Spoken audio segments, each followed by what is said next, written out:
Donald has consistently insulted Muslims abroad, Muslims at home, when we need to be cooperating with Muslim nations and with the American Muslim community. They're on the front lines. They can provide information to us that we might not get anywhere else. They need to have close working cooperation with law enforcement in these communities, not be alienated and pushed away, as some of Donald's rhetoric, unfortunately, has led to. Mr. Well, I'd have to respond. Please respond. The Secretary said very strongly about working with. We've been working with them for many years.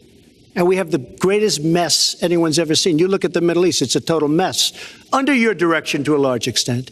But you look at the Middle East, you started the Iran deal. That's another beauty where you have a country that was ready to fall. I mean, they were doing so badly. They were choking on the sanctions, and now they're going to be actually probably a major power at some point pretty soon, the way they're going. I voted for every sanction against Iran when I was in the Senate, but it wasn't enough.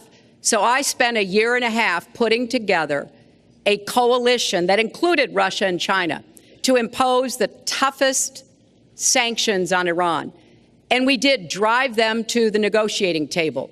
And my successor, John Kerry, and President Obama got a deal that put a lid on Iran's nuclear program without firing a single shot. That's diplomacy. I agree with her on one thing. The single greatest problem the world has is nuclear armament, nuclear weapons. Not global warming like you think and your president thinks. Nuclear is the single greatest threat. Just to go down the list, we defend Japan, we defend Germany, we defend South Korea, we defend Saudi Arabia, we defend countries. They do not pay us what they should be paying us because we are providing tremendous service and we're losing a fortune. That's why we're losing. We lose on everything.